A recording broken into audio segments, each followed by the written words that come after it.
What's up, everybody? It's Man of Low Moral Fiber here. My name's Luke, and I realized today that I had never uploaded a run through Digistruct Peak at overpowered level 8 using Melee Zer0 solo without using the Norfleet. And this kind of struck me as strange because, I never use the Norfleet. Now I find that it kind of cheapens it for me a little bit, and I prefer just to try to use the Pimpernel to go ahead and kill all of those surveyors that come about. And in this particular run, I chose to upload this one not because it was particularly fast or anything, but it had quite a few surveyors, and I just wanted to show that it's very easy to deal with those, without using a Norfleet, and just Pimpernels if you want. I don't do an incredibly great job this run, but I do alright, and I figured it would be good to get some Melee Zer0 footage back on the channel. I know I've been doing some Siren stuff for a little bit now, and it's probably, necessary for us to go ahead and do some more Melee Zer0 stuff. Sometimes I'm able to get good executes on these surveyors, which is actually easier than it seems if you're able to coax these surveyors into either shielding or repairing an enemy.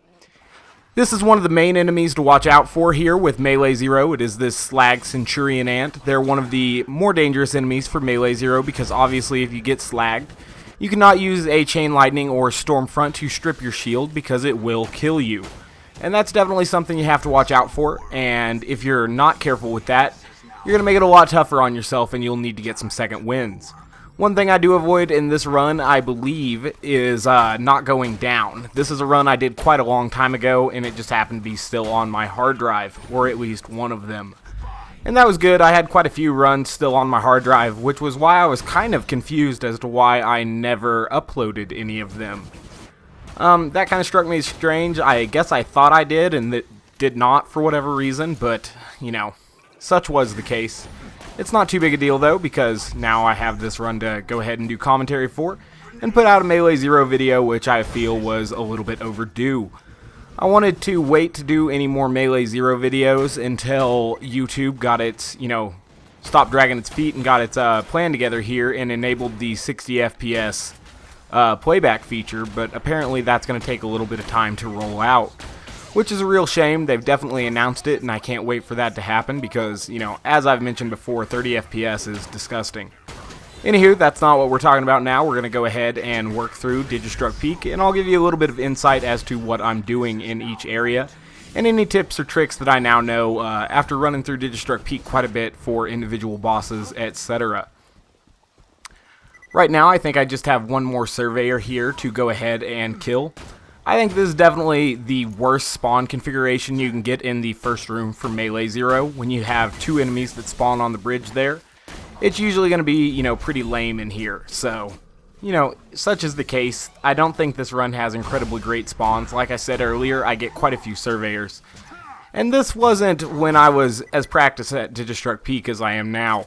I might go ahead and do a better run than this one day too, but, this run's pretty solid, and I think it will accomplish what I need it to accomplish, which is simply being a run through Digistruct Peak with no Norfleet or rocket launcher. All I use the entire time is a rapier, a grog nozzle, and two pimpernels, one in slag and one in corrosive.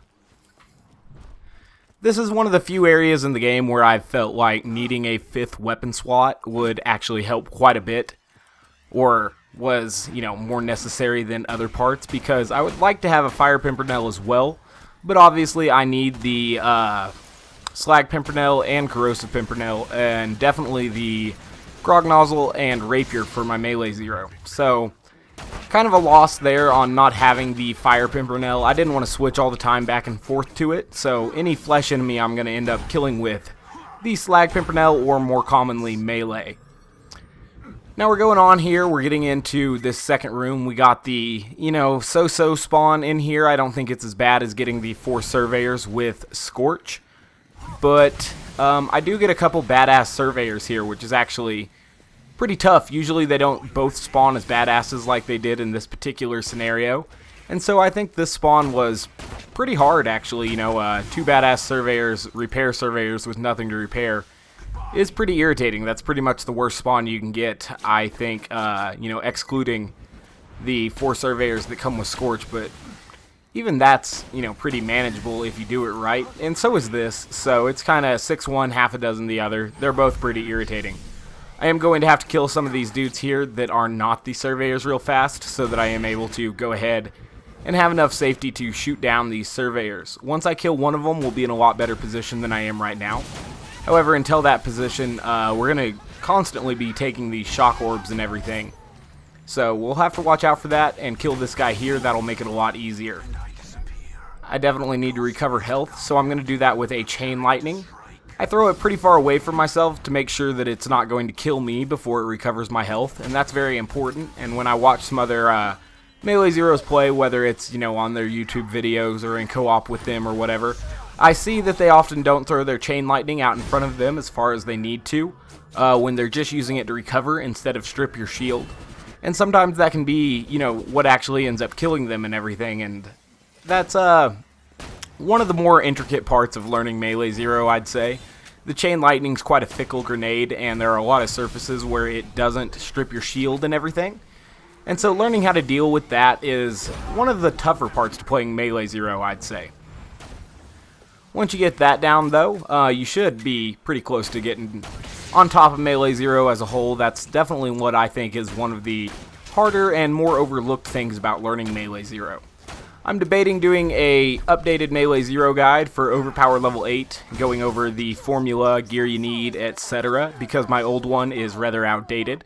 And I feel like I definitely do a better job now that I have, you know, a better mic, better recording and rendering software and everything else. So that's something I'll think about doing. I know it's going to take a little bit of time to do it right and everything, and so if I do it, I'm going to try to do it right, and it may take me a little bit to go ahead and do that, but it is something I'm probably thinking about right now.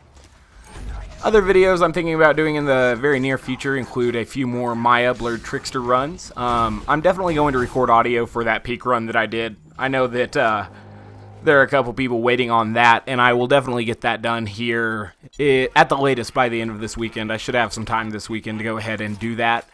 That run ends up taking me about 40 minutes or so, I think, where this is a 30-minute run, and I figured I'd have time to do this tonight, especially since I was kind of irked by the fact that all of my Melee Zer0 solo runs had Norfleets in them, even though I haven't used a Norfleet for, like, anything in months, so kind of silly there, and I was a little bit confused by that. You know, sometimes my short-term memory isn't the greatest, and I probably just recorded those videos and was like, yeah, I had to have uploaded those, I assume, but I didn't. So that's why this is happening right now. And for the Melee Zer0 fans out there, I hope this is appreciated. I know that I've strayed away from Melee Zer0 for a little while, and I apologize for that. But I was having a lot of fun with Maya and that Blurred Trickster build I was using, and people seem to be enjoying that as well. So, you know, content comes and goes. Now we've got Dukino's mom spawning here. I prefer to get the spawn where the midgets are there, because sometimes I use the midgets for Minimus Fall Chain to get extra kunai on Dukino's mom, and I feel like that's just a little bit faster because you can work through both sets of enemies at once, whereas if you get these skags, you have to kill all those skags and then Dukino's mom, which I think is a little bit slower than just dealing with the midgets at the same time you're dealing with Dukino's mom.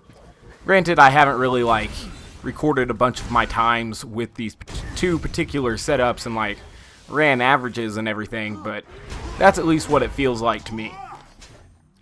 Also, when you're not playing Melee Zer0, the midget spawn is a lot better because Dukino's mom is probably the hardest part of the peak with Sniper Zer0, other than the Assassins and Doc Mercy. Maybe actually tied with Doc Mercy, but a little bit easier than the Assassins. It's also pretty difficult with other characters as well. I know when I was running through it with Maya, Dukino's mom was a little bit tough, you know, especially compared to how much of a walk in the park she is with Melee Zer0. If you just do this thing here where you kind of strafe around her and strike her in the butt, you'll be able to go ahead and get through Dukino's mom pretty easily. The only thing you have to watch out for is if she gets into that shock attack, in which case I'd recommend throwing your Deception if you have it and going ahead and putting a whole bunch of kunai on her, so that the damage over time from that kunai will keep you alive during her shock attacks. Plus, she should be shooting those shock balls in a different location than you are at if you're in Deception, because your decoy will confuse her at least enough to, you know, get out of the blast radius, hopefully. But, like I was saying, Dukino's mom is not really that big of a chore with Melee Zer0. She's actually kind of fun. Scorch is probably the most difficult part of the peak run with Melee Zer0, just because that damage over time can be a real difficulty there. But with Scorch, I recommend just being patient. I was also thinking about maybe doing videos just on each little particular mini-boss that appears in the peak with Melee Zer0, so that you can have a good idea of what exactly to do and everything else. But, you know, I'm not sure if there's a huge market for that. I know a lot of people have their Digistruct Peak strategies now.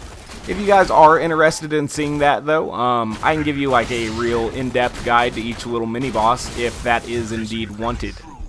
So I'm going to be going through here in this Black Queen area. We got the spawn where we got quite a few loaders in this first part.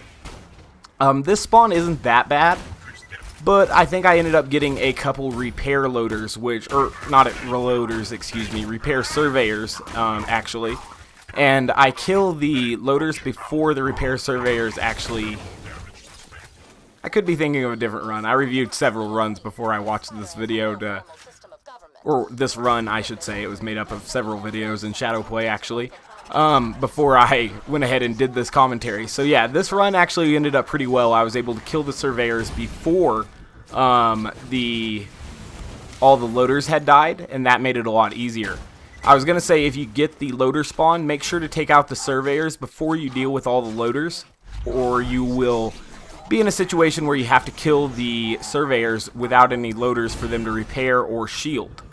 Black Queen is pretty easy. I recommend throwing your decoy actually far away from her now instead of up close to her, because when you throw it close to her, she's going to do that ground pound attack, which causes an area of effect damage, and that's actually pretty dangerous when you're up close and personal to her like that, because it definitely strikes behind her as well. Whereas if you throw your decoy away, she's going to be encouraged to do those spiderweb balls from far away, and she's very easy to one hit if she's doing those spider balls. You won't get pushed back or hit or anything else like that. And so that's one of the things I'd show if I did those particular mini boss videos. Like I said, this run is a little bit old and a little bit raw. It's not as polished as it should be, but it's a decent run. I'd like to do a new one. I haven't done the peak with Melee Zer0 in a little while, and I think I could do a pretty good job. I know that I've done some runs that went pretty well and everything, but apparently I don't have those on the hard drive anymore, because this is off of my older hard drive, which I don't really save videos to anymore since I got a new one. But I found it there, and I was like, well, it's a decent run. We'll go ahead and upload it. Anywho, this bonehead area is something you need to be cautious with. I consider it to be the second hardest part of the peak with Melee Zer0. What I recommend doing is coming into this right side room, because you will survive over here a lot easier than you do on the left side, where the cover is less generous and less plentiful as a whole as well. So, something to watch out for there, because those turrets are going to be on that side, and there's no real tactical spot to take out those turrets from the other side like there is over here. And if you do it from over here, you're definitely going to be safe the whole time. The boneheads are going to have to walk around. The only thing you'll really have to watch out for is if there's like a badass super or ultimate badass loader actually that spawns over on the right side, or maybe a couple ultimate badass surveyors. But over there on that right side, they will often fly into the wall and kill themselves. Another thing to watch out for there is if the turrets spawn on the train, in which case you can kind of just stay close to the bridge or one of those sheds, and you'll actually be protected from those train surveyors as well. And they're also fairly easy to deal with a Pimpernel if you get the right angle. The train is not actually a solid object, and you're able to shoot through the train into the bottom of those little turrets, and you can pretty well sweet spot them with the Pimpernel. Granted, they don't have a critical hit spot, but you can land all the child pellets on the shooty part of it, which will usually kill it in 2, maximum of 3 shots there, which is pretty cool. Doc Mercy is actually pretty tough with, Sniper Zer0, unless you pre-stack Critical Ascension at Bonehead, which I definitely recommend. However, with Melee Zer0, this area is an absolute breeze. Nothing really too tough that happens here, unless you get an enemy that spawns up on this bridge and won't jump down. And that actually happens to me, and it's not really a big deal at all, because he didn't spawn with a particularly good gun. It doesn't cause any damage over time to me or anything. You see him up there. I'm going to deal with him after I kill Doc Mercy here, and this other guy back yonder. But yeah, that guy up top, he's not too tough or anything, because he doesn't have a damage over time gun. If he was up there and refusing to jump down with a damage over time gun that was more accurate, that might be something that would be kind of irritating, but he's up there with either an SMG or an assault rifle that's not very accurate, not very fast firing, and not elemental. So we're going to wait for him to re-show himself here and go ahead and take him out with the Pimpernel. This is one of the things that kind of irritates me about Digistruct Peak, though, is when enemies, spawn in an unreachable area and then immediately backpedal and just kind of shoot at you from afar like that, which is pretty irritating, and it happens not only in that area pretty commonly, but also the Black Queen area and even the first area and the next area, or not really the Saturn area, but the area after the Saturn area, the RPG loader area. It can happen a little bit as well. I've actually seen those slag skags actually jump over the gate that you're supposed to eventually go through once you clear those skag slags, and then they won't jump back across. And if you don't have like a way to coax them across or a way to kill them from beyond the barrier, you'll actually have to restart the run, which is very aggravating. And sometimes that obviously happens to surveyors as well. They get stuck in an unkillable spot, which is very, very aggravating. Now this area can be really tough if you're not able to go ahead and one-hit Wreath. However, if you one-hit Wreath and you don't get the spawn with a bunch of little Hyperion turrets that come out, you're going to be alright. This spawn here is pretty tame. I ended up getting Wreath and Watt first. It was pointed out to me today in the comments of one of my other videos that Watt actually resist electric. And I went ahead and tested that, and I think that's definitely true. You get the resist signs when you shoot him with a shotgun or whatever. And I guess that's because his name kind of sounds like Watt, a measure of electricity and stuff. And he also always spawns with a shock weapon, the Hyperion Commerce. So that was kind of weird there, and it was something I had never realized before. So don't try to kill Watt with shock is what I'm saying. Obviously use fire if you have the opportunity, or melee like I did. We're going to go ahead and kill that guy there. I guess there's situations where explosive will work really well if you're spec'd into that as well. Anyway, now we're on to the Saturn area. I can't really remember what happens in this area as far as my Pimpernel bores go on Saturn, but I hope it goes pretty well. The only thing I really have to say about this area, advice-wise at least, is to go ahead and, when you get down to the last enemy, be ready to, or have a plan to, get all the way to this top area again, so that you'll have cover from Saturn.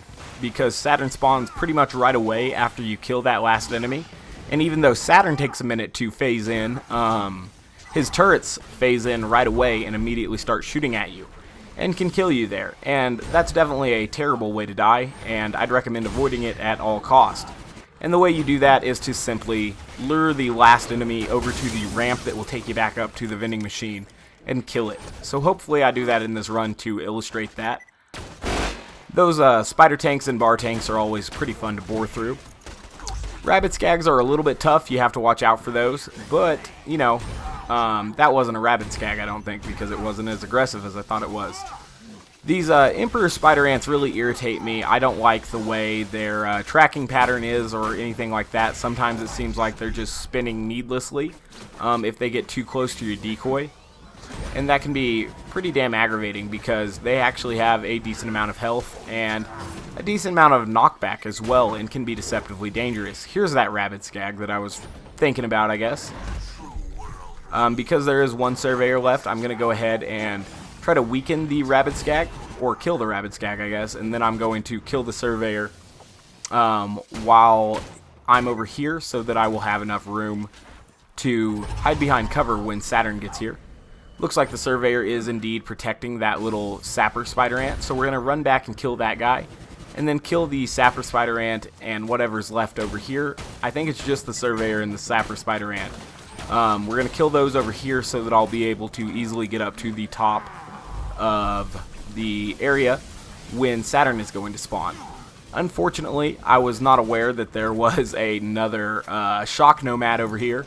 Like I said, guys, it's been a long time since I did this run, so I can't really recall it or anything since I've done so many runs since then. And I'm just kind of trying to tell you what's happening as I go. I definitely made a mistake there and didn't realize there was still that shock nomad. But if I had to guess, what I did here was kill the shock nomad and then kill the surveyor when I was up at a position where I was sure I was safe from Saturn.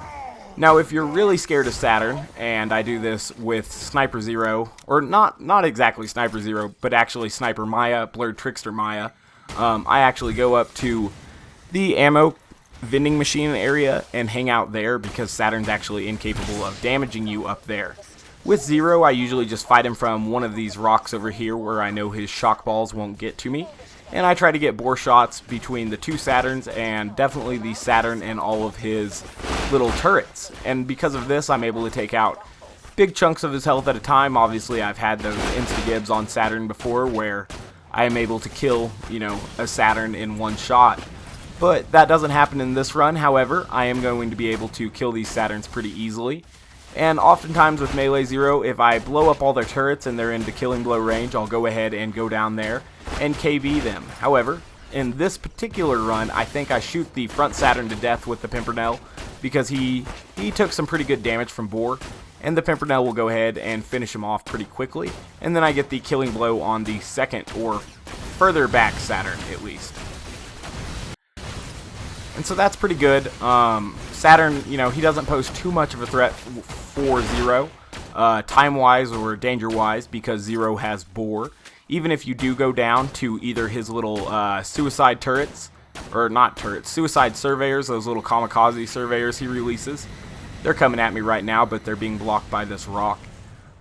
So whether you go down by those or his giant shock cannons, if he still has one of those turrets, hip turrets, shoulder turrets, whatever they are, you'll be able to go ahead and easily get a second win by boring through one of those, which is really nice, and it definitely lessens the difficulty of Saturn. Keep in mind that if you go all the way up this hill, you will not be able to retreat back into the Saturn area. The gate closes behind you. So I wanted to go ahead and get some more sniper and grenade ammo before I ran up there. Looks like I actually had plenty of grenades, but the extra sniper rifle ammo will be nice. Now this next area I refer to as the RPG loader area, and I just call it that because the only dangerous thing that really spawns in here is an ass ton of RPG loaders, and they'll spawn over to the left actually, where there's two little houses, and they'll have a very good shot at you, throughout the whole area. In fact, I'm already being shot by one. And these guys are pretty damn aggravating, to be honest with you. I don't like that depending on which particular rocket launcher they spawn with, they can be very, very, very dangerous if they spawn with like an E-Tech launcher or just any Malawan launcher in general that's going to apply a, rather immense damage over time on you. Also, Sergeant loaders, Ion loaders, and Slag dogs will spawn pretty often in this area as well. And occasionally, or I'd say about half the time, there's a group of turrets that spawn up on those little stairs over there near the Ion loader right now, which can definitely be a bad thing to run into if you don't have cover. So be prepared for that. Ion loaders with surveyors can also be kind of irritating because Ion loaders encourage the surveyors to put up a reflector shield, which if you're using a corrosive pimpernel can easily kill you because you'll lower your shield and stuff pretty easily, and then you'll apply a corrosive damage over time to yourself and kill yourself, which is aggravating. Like I said, these turrets are going to spawn now, and I'm just going to take them out from afar with a pimpernel. I feel like that's my best option and will keep me the most safe. Use my deception decoy there to give myself a little bit of time to line up a shot and shoot those guys. Only one turret left now, and I'll be able to finish that off. Now there's not going to be too much more spawning here. It looks like we have a surveyor flying around, another surveyor over there, and a slag dog. So we should be able to get through that without too many problems. Two slag dogs, actually. These slag dogs are not quite as dangerous as the slag centurion ants, which have a much better chance to slag you and are much more difficult to kill. Granted, I think they have less total health if you are able to score the critical on them. You'll probably kill them, assuming you have the kunai boost and the roid damage boost, but these guys can be killed pretty easily, and if you get slagged by them, you'll still be able to kill them just with a simple backstab. So long as you do it pretty quick before your shield starts regenerating. I do think they probably overdid the surveyors in Digistruct Peak, and that turned a lot of people off to it because I have to imagine there were quite a few people dying to surveyors. Maybe not Mayas because they have phase lock and stuff, but definitely other classes, because those surveyors are pretty aggravating and pretty dangerous as well. Now we're going to be going into the second to last area. There is only this area and the binary boss left. If I remember correctly, in this run I don't do a particularly good job on the binary boss, but I don't do terrible either.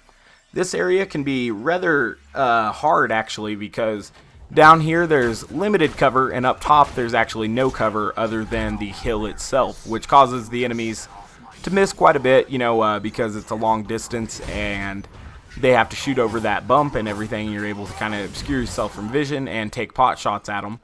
But if they start walking up the hill and they get up the hill on you, they've made it all the way up the hill with several enemies and stuff, you'll probably go down there because there's almost no cover at all. I guess you could try to hide behind the vending machine, but that's about it.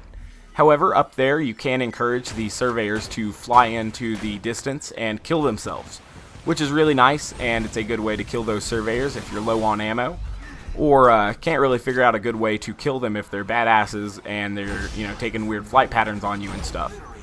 Luckily, this super badass surveyor kind of glitched out and hung there in the sky a little bit, and I was able to finish him off, and that definitely helped out, because now I'm going to be able to kill this super badass loader just with my Pimpernel without actually having to worry about taking damage. And now there's only one enemy and a surveyor left, I'd imagine, so I'm just going to... I guess there's two surveyors left, and they'll kill themselves pretty easily on this wall up here. So I'm just going to go up here and wait for them to kill themselves, probably shoot at them if they're coming near me and stuff. But, you know, they kill themselves pretty easily if you come hang out back here. I think I'll probably shoot one of them and another one will fly to its death. Maybe I'll shoot both of them, who knows. These non-badass surveyors really don't pose too much of a threat, but those ultimate badass surveyors are just absolutely terrible. So like I said, that one killed its... Oh, I guess it didn't kill itself. Is it going to kill itself now? Yeah, it definitely killed itself there. So now we get to the binary boss. Now I think the best way to kill the binary boss is definitely with a herald. I find that the herald is really easy to bore him with. However, the grog nozzle actually works really well in addition.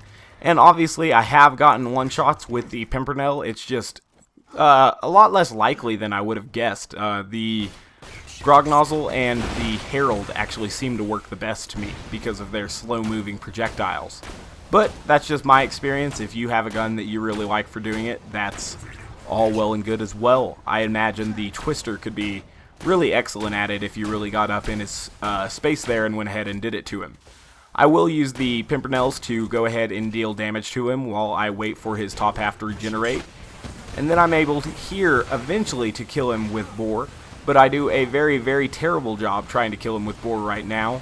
This was my first time trying to use the Herald on him, if I remember correctly, and I've definitely got better at it now. I do think the Herald is probably the best weapon for doing it, but I just aim very, very poorly. As you can see, I'm shooting way too low right there. And I was able to get a little bit of Boar there, but not enough to kill him, obviously. So here I go ahead, I get the kunai on him, and I get slag on him. Or I guess I don't get slag on him. I shoot him with the Pimpernel a couple times. Man, I've made a lot of bad predictions in this particular commentary. Forgive me for that, guys. If I remember correctly, I get the sawbar. There's another bad prediction that I might have just made. But I do think it is the sawbar in this run. Anywho, we're getting this guy down really low on health now. I almost ran out of health there, but I was able to recover health using the grog nozzle and kunai. I am also using a grounded Hide of Terramorphous, which I think protects me from his shock damage over time, because that would definitely be a bad thing to happen. You die on the final boss like that. That's actually happened to me with Mile once, and it was pretty irritating because I had spent, you know, almost 40 minutes getting to that point, and then I wasted it all on the binary boss. But there you go. It is indeed the sawbar, so that's pretty cool. I wasn't wrong on my last prediction there. I do thank you guys very much for watching. If you haven't yet, please take the time to subscribe. I'd really appreciate that. Otherwise, I do thank you very much for watching, and I hope to catch you next time. I am going to go ahead and show you my gear and skill build before I go, but other than that, this is the end of the video. Like I said, guys, long video. Thank you very much for watching and sticking through it. Bye.